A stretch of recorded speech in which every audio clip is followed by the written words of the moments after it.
হ্যাঁ। আসসালামু আলাইকুম। আজকে 1 মে আন্তর্জাতিক শ্রমিক দিবস। তো আন্তর্জাতিক শ্রমিক দিবসে সকল শ্রমিকের প্রতি রইল শ্রদ্ধা। আজকে প্রচণ্ড রোদ, তো ভাবলাম যেহেতু আজকে আন্তর্জাতিক শ্রমিক দিবস, আজকে আমরা আমাদের খামারে যারা আছে তাদের সাথে কিছু ঘাস কাটবো, আর ঘাস কেটে শ্রমিকদের প্রতি সম্মান প্রদর্শন করবো ইনশাল্লাহ। তো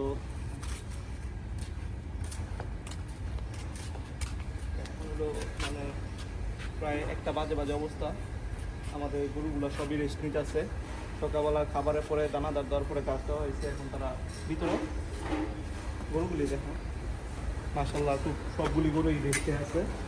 তো ওরা অলরেডি এদিকে ভিতরে, তো ওরা অলরেডি ঘাস কাটতে চলে গেছে।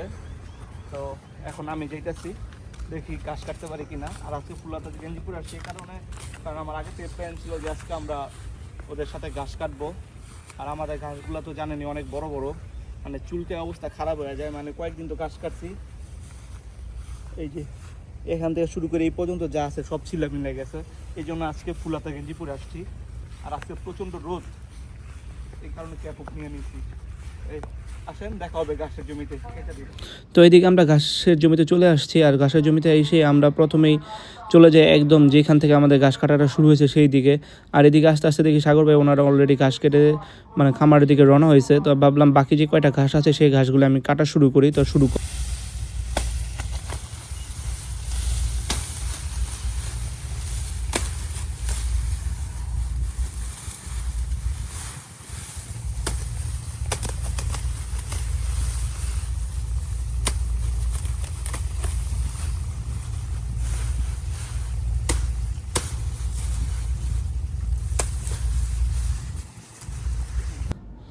তো মোটামুটি ঘাস কাটতেছিলাম। অনেকগুলি ঘাস কাটার পরে দেখলাম যে মোটামুটি আমাদের এই ঘাসটা অনেক আগের, মানে 2 বছর আগে ঘাসটা আমরা লাগাইছিলাম। তো এই ঘাসটা এখন মোটামুটি পুরোপুরি পরিপক্ক হয়ে গেছে। তো কাটতে কাটতে তো এখন এক একটা ঝাড় মানে এক একটা ছোপা থেকে আমরা যখন লাগাইছিলাম মাত্র একটা কাটিং বা 2টা কাটিং লাগাইছিলাম, সেখান থেকে 2টা গাছ হয়েছে।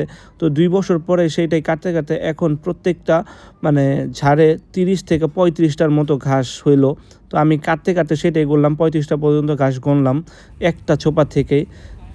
তো আমরা প্রায় 20 থেকে 25 মিনিটে এই ঘাসগুলো কাটছি। মাশাআল্লাহ মোটামুটি 1 ভ্যান ঘাস হবে এখানে। তো অনেকগুলি ঘাস কাটছি, দেখতেই পারতেছেন। তো যা কাটছে আজকের জন্য এনাফ, এর জন্য ঘাস কাটা আমাদের প্রায় শেষ। ওনার নিচে 3 ভ্যান, আমি কেটে দিলাম আরও 1 ভ্যান। বেশি অর্ধেক ঘাস কাটা শেষ। আর আজকে দেখতে পারলেন আমরা এই কটা ঘাস কাটলাম। তো আমাদের অনেক ওনারা আসছিল, তো ওনারা মোটামুটি 2 ভ্যান গাড়ি ঘাস কাটছে, আমরা 1 ভ্যান কাইটা দিলাম। তো আমাদের লাগে একদিনে 3 থেকে 4 ভ্যানই লাগে। সকালবেলা 1 ভ্যান নিয়েছিল। তো দেখতেই পাচ্ছেন এই জমিগুলো বেশিরভাগ ঘাস কাটাই আছে। আর অনেক বড় জমি ওই পাশে দেখতে পারবেন না গাছগুলোর কারণে। আর এই যে দেখেন কাইটা নিচ্ছে, যে আবার কোনো পুকুরি ছেড়ে দিচ্ছে। হ্যাঁ, এগুলি আবার হলো আপনার এটা কাটতে 6-7 দিন, 3 থেকে 4 দিন লাগবে। তারপরে এই জমিতে আমরা সার দিয়ে দিব। সার দিয়ে দিলে মাটি ভিজা আছে, মাটিতে আর পানি দিতে হইব না। সার দিয়ে দিলে কিন্তু এই গাছগুলো আবার খুব দ্রুত বড় হয়ে যাবে ইনশাল্লাহ। আমাদের এখন পর্যন্ত যে কটা জমি আছে, এই জমিটা সবচেয়ে পুরানো, মানে 2 বছর আগেই গাছগুলি লাগানো হয়েছিল, যার কারণে এই গাছগুলি গ্রো কিন্তু অনেক ভালো। আর যারা গাছের এরকম গ্রো পাইতে হলে আপনার মিনিমাম 1 বছর ওয়েট করতে হবে। 1 বছরের পরে যদি মানে 2য় বছরে যে কাটার সাথে সাথে ঘাসগুলি হয়ে যায়, মানে বেশি সময় নেয় না। আর প্রথম 1 বছর কিন্তু ঘাস কাটলে ঘাস হইতে মানে মিনিমাম 30 থেকে 35 দিন সময় নেয় খাওয়ার উপযুক্ত হইতে। আর এই জমিতে কিন্তু 35 দিন লাগে না, তখন 25 থেকে 30 দিনেই আপনি ঘাস কাটতে পারবেন, যদি হলো যে আপনি 2 বছর সময় পায়। তো আমাদের জমিগুলো ম্যাক্সিমাম হলো বর্ষাকালে পানি উঠা যায়, যার কারণে আমাদের ওই জমিগুলো ঘাস আমার প্রতি বছরই লাগাইতে হয়। আপনারা জানেন যারা চাষ করেন, যারা খামারি, তারা জানেন যে প্রতি বছর যারা গাছ রোপণ করাটা কত বেশি ব্যয়বহুল।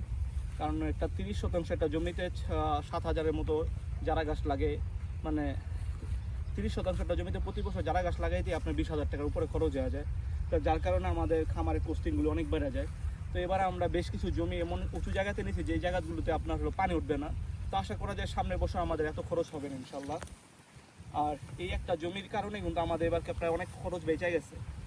আমরা গরুর 1 মাস ঘাস খাওয়াই নেই, আমরা কাটিং রেখে দিয়েছিলাম এই জমিতে। তো এই জমির কাটিং থেকে আমরা প্রায় 50 থেকে 65 হাজার কাটিং আমাদের বিভিন্ন জমিতে লাগাইছি। তো তো এই 50 থেকে 60 হাজার টাকা কিন্তু আমার এই জমি থেকে বেঁচে গেছিলো। তো আপনারা যারা চারা গাছ চাষ করেন তারা অবশ্যই চেষ্টা করবেন উঁচু জমিতে চাষ করার, যাতে 3-4 বছর এই জমিটা থেকে মানে গাছ উৎপাদন করা যায়। তো সবাইকে আবারও শ্রমিক দিবসের শুভেচ্ছা। আজকে ভিডিওটা এখানে শেষ করছি। যারা যারা আমার পেজটা ফলো করেন নাই অবশ্যই ফলো করে দিবেন, আর আমার পেজ যদি ভালো লাগে, এই খামার রিলেটেড ভিডিও যদি আপনাদের ভালো লাগে অবশ্যই শেয়ার করে দিবেন, আর পেজটা অবশ্যই ফলো করে দিবেন। আসসালামু আলাইকুম।